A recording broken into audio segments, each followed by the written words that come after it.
خدمات الأفراد والتجار. بنتكلم النهاردة عن فندق ميامي مرسى مطروح، 3 نجوم، موقع ممتاز بجوار الكورنيش، ودي أهم المميزات اللي فيه، وسعره كمان كويس.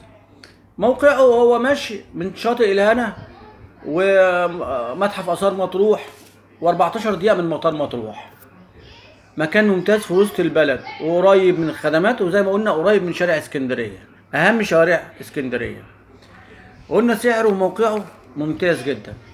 في بعض المشاكل في الفندق أو العيوب البسيطة اللي بنرجو من مدام حياة وأستاذ أيمن يهتموا بيها.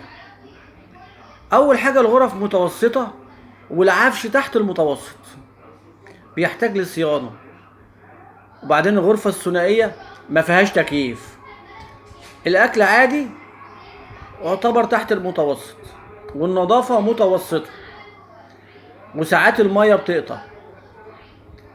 دي حاجات ممكن لو اهتموا بيها، لان دي فنادق مصر الاسانسير ما بيشيلش غير 3 انفار.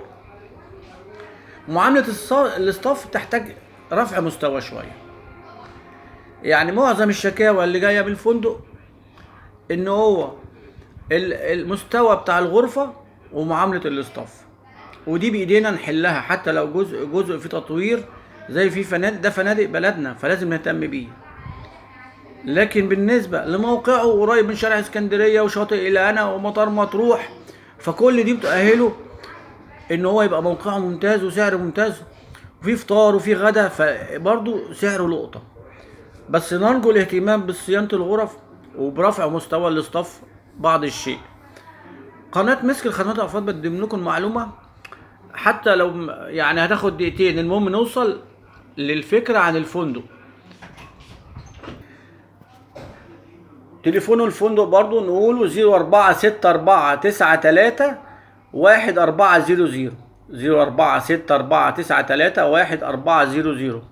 اخر اسعار سمعت عنها عن الفندق كانت من 400 ل 500 جنيه. يا جماعة موقع وفطار وغدا حتى لو بدرجة متوسطة، وغرف برضو في متابعة من مدام حياة واستاذ ايمن، فباذن الله يستاهل. يعني عايز اقول لكم بالنسبة لسعره يستاهل 9 من 10. طبعا في مشاكل في الفندق، وفي ناس اشتكت من الفندق، وفي ناس شكرت كتير في الفندق، بس ده لا يمنع رفع مستوى الغرف وتلافي العيوب بتاعه الاسانسير. مش شيرش غير 3 صيانه الاسانسير، يعني ينفع يتعمل اسانسير تاني ما يتعملش، يبقى في تنظيم. الاعلان عن موعد وجبات الفطار والغدا، لان ما بيتمش الاعلان عنها.